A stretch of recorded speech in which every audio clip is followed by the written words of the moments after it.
हरे कृष्णा, राधे राधे। बोलो श्री एकादशी तिथि की जय, बोलो श्री गुरुदेव महाराज की जय। हरे कृष्णा।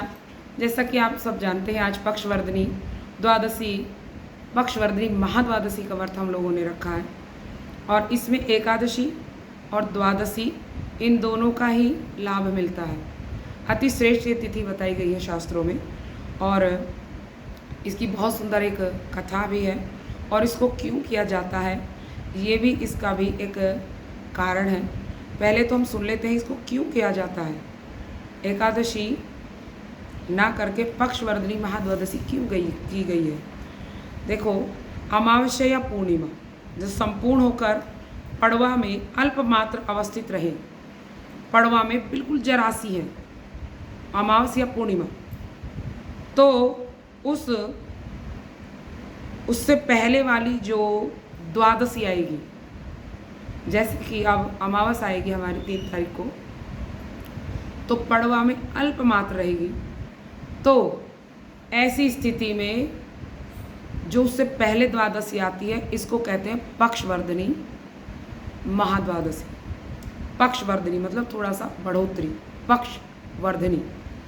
और ऐसी अवस्था में हम एकादशी को त्याग कर महाद्वादशी का ही व्रत करते हैं। अशेष कलुषी छेदन इस द्वादशी का परित्याग जो करते हैं, इस द्वादशी का कभी परित्याग नहीं करना चाहिए, इसको अवश्य पालन करना चाहिए। ये हर साल या हर महीने नहीं आती है, ये कई सालों में एक बार कभी कभी आती है। तो ऐसा कहा गया है कि यदि कोई इसको त्यागता है, मतलब इसका व्रत नहीं रखता, तो 14 इंद्रपात तक नरक में रहना पड़ता है। और जिस महीने में पक्षवर्धनी आए तो श्री हरि के उस महीने में उनकी भक्ति सहित पूजा करनी चाहिए। किसकी? भगवान की। तो ये ऐसा नहीं है कि इस बार, अब जैसे अब भादों में आई है, हर बार भादों में नहीं आती है, ये कभी भी आती है, लेकिन कभी कभी आती है। तो इस बार ये भादों में पड़ी है और कृष्ण जन्माष्टमी के तुरंत बाद पड़ी है। तो इसमें भगवान श्री कृष्ण के नाम कीर्तन का ज़्यादा से ज़्यादा उच्चारण और इस व्रत को धारण पालन करना चाहिए।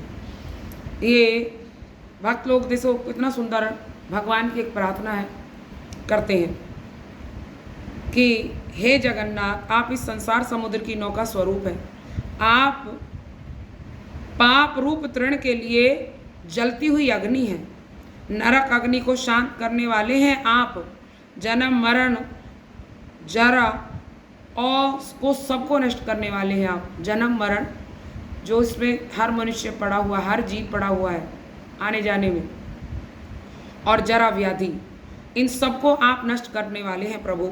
इसलिए भव सागर से मुझ पतित का भी आप उद्धार कर दीजिए, कृपा करके मेरा भी उद्धार कर दीजिए। हे पद्मनाभ, मेरे द्वारा प्रदत्त यह अर्घ ग्रहण करें, भगवान को जो भोग अर्पण करते हैं, और आपको मेरा नमस्कार है। इस प्रकार श्री हरि को अर्घ निवेदन करके नवैध एवं सुस्वादु रसमय फलों को अवश्य अर्पण करना चाहिए। और स्ववृत्ति युक्त, अब जैसा भी जिसकी जैसी सामर्थ्य है, सामर्थ्य अनुसार कोई भी व्यक्ति इस व्रत को अवश्य पालन कर सकता है। निर्धन व्यक्ति भी विशेष यत्न के साथ अवश्य ही पक्षवर्धनी महाद्वादशी का व्रत पालन करें, करना चाहिए। श्री हरि विषयक नृत्य कीर्तन कैसे करना है?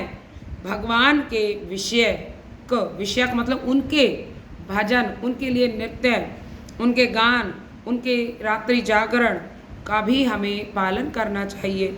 यह व्रत करने से जो संसार की जो वस्तुएं चाहते हैं उनकी सारी इच्छाएं पूर्ण हो जाती है। जो संसार की वस्तुएं चाहते हैं, सकाम व्यक्तियों के सारे कार्य हो जाते हैं, और जो निष्काम व्यक्ति होते हैं उन सबको भगवान की प्रेमा भक्ति अवश्य प्राप्त होती है। श्री गौर प्रेमानंदे हरि हरि बोलो। और यहाँ तक कहा गया है, सकाम व्यक्ति यज्ञ में बहुत विश्वास करते हैं कि यज्ञ करने से मेरा ये काम होगा, ये काम होगा, होते भी हैं सकाम व्यक्तियों के। और लेकिन सकाम व्यक्ति भी यदि इस महाद्वादशी का व्रत करे तो उसको कितने यज्ञों का फल मिलता है, सुन लीजिए। यहाँ पर लिखा है कि उसको 10,000 अश्वमेध यज्ञ करने का फल इस व्रत को करने से ही मिल जाता है। तो सोचो कितनी श्रेष्ठ है ये तिथि, हमें इसे अवश्य ही पालन करना चाहिए। और आज क्योंकि एकादशी का भी लाभ मिलने वाला है तो इस एकादशी का भी कथा सुन लीजिए। इसको कहा गया है अन्नदा एकादशी। भाद्र मास की कृष्ण पक्ष की एकादशी का नाम है अन्नदा।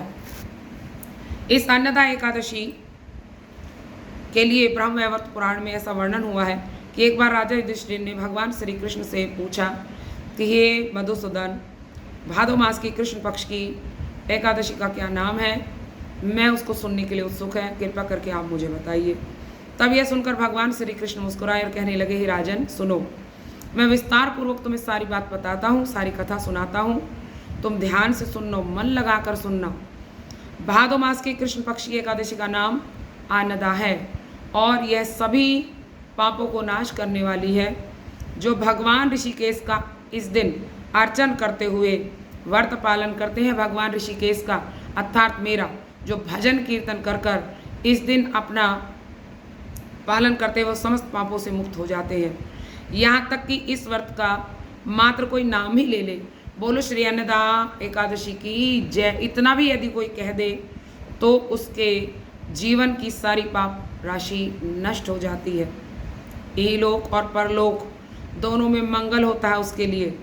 और इस व्रत प्रसंग के क्रम में एक बहुत पुरानी कथा है जो मैं तुमसे कहने जा रहा हूँ, तुम ध्यान से सुनो।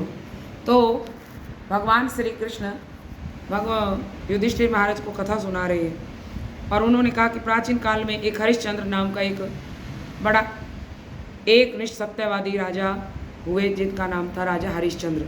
सत्यवादी हरिश्चंद्र पूर्व जन्म के कुछ कर्म के फलों से उसको राज्य भ्रष्ट हो गया और वो दर दर की ठोकरें खाने लगा, यहाँ तक कि उसको पुत्र और पत्नी भी बेचने पड़े और खुद को बेचकर चंडाल के यहाँ पर उसको नौकरी करनी पड़ी।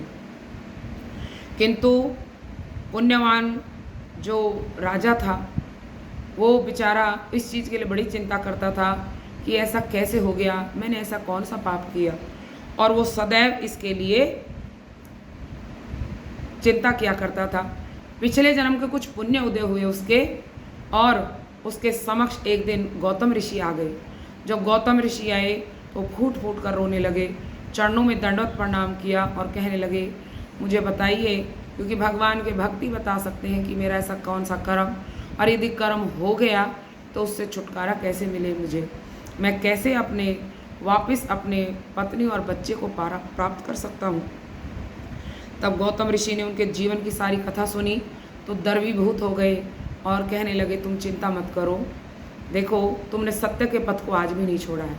क्योंकि राजा हरिश्चंद्र पर कितनी भी विपत्ताएं आई परंतु उन्होंने सत्य को नहीं त्यागा था कभी भी। और ऐसा कहा जाता है जो सत्य को नहीं त्यागते भगवान अवश्य ही उनको एक दिन सफलता देते हैं। और जैसा कि हमारे बड़े बूढ़े भी कहते थे कि भूखे की एक बार तरक्की हो सकती है लेकिन झूठे की तरक्की कभी भी नहीं हो सकती, इसीलिए झूठ से हमें ज़्यादा बचना चाहिए। और हाथ जोड़कर दंडवत कर कर और अब गौतम ऋषि से उपाय पूछने लगे। तब गौतम ऋषि ने कहा कि चिंता मत करो, देखो अभी बहुत जल्दी ही भादो मास की कृष्ण पक्ष की अन्नदा एकादशी आएगी, तुम उसको करो और उसको करने से सारे पाप नष्ट हो जाते हैं। ध्यान रहे उस दिन ज़्यादा से ज़्यादा भगवान के नाम का कीर्तन ही करते रहना, स्मरण करते रहना, और अवश्य ही तुम अपनी पत्नी और बालक से मिल पाओगे और अवश्य ही मेरा विश्वास है तुम अपने राज्य को भी प्राप्त कर लोगे। ऐसा ही किया राजा हरिश्चंद्र ने। और देखो उनकी पत्नी भी उनको मिल गई, उनका मरा हुआ बेटा भी जीवित हो गया और उनको वापस अपना राज्य भी प्राप्त हो गया। गौतम ऋषि तो वहाँ से अदृश्य हो गए और राजा हरिश्चंद्र की ये जो अपने जो जीवन के सारे कष्ट से वो सब दूर हो गए, जैसे उन्होंने इस एकादशी का पालन किया। देखो एकादशी जैसा कोई व्रत नहीं, इस जगत में एकादशी से बढ़कर कोई व्रत नहीं है। और जो इस बात को नहीं मानता वो सबसे बड़ा मूर्ख कहा गया है। जो समझदार बुद्धिमान व्यक्ति वो एकादशी को अवश्य पालन करेगा। ऋषिवर के उपदेश अनुसार उन्होंने व्रत किया और उनको वापस अपना सब कुछ मिल गया। देखो काल क्रम से उन्होंने आत्म स्वजन सभादत पूर्वासी सर सब कुछ उनको मिल गया। और हे राजन ध्यान से कहो सुनो, जो मनुष्य इस व्रत का पालन करते हैं वो सभी पापों से मुक्त होकर एक दिन उच्च लोक को अवश्य प्राप्त करेंगे। और इस कथा को जो श्रद्धा से सुनता है, जो श्रद्धा से इसको बोलता है, उसको अश्वमेध यज्ञ करने का फल ऐसे ही मिल जाता है और उसके सारे पाप नष्ट हो जाते हैं। इस एकादशी को अवश्य ही सबको पालन करना चाहिए। सो आज हम कितने सौभाग्यशाली हैं, पक्षवर्धिनी महाद्वादशी और एकादशी दोनों ही व्रत का आज हमें लाभ मिलेगा। आज यही इसको हम विराम देते हैं, अगली कथा के साथ फिर मिलेंगे। आपका कोई भी किसी प्रकार का कोई प्रश्न हो तो आप कमेंट बॉक्स में लिखकर आप हमसे पूछ सकते हैं। और यदि आपको हमारी कथाएं अच्छी लगती हैं तो आप लाइक और सब्सक्राइब ज़रूर कीजिए, क्योंकि यदि आप लाइक और सब्सक्राइब नहीं करेंगे तो हमें उत्साह कैसे मिलेगा। हमें आप ही के द्वारा हमें उत्साह प्राप्त होता है, ताकि हम ये नई नई वीडियो आपके लिए, नई नई कथाएं, नई नई कहानियाँ लेकर आते हैं। श्री आज यहीं तक। बोलो श्री एकादशी तिथि की जय, बोलो श्री अन्नदा एकादशी तिथि की जय, बोल पक्षवर्धिनी महाद्वादशी तिथि की जय। श्री गौर प्रेमानंदे हरि हरि बोल। बोलो श्री गुरुदेव महाराज की जय।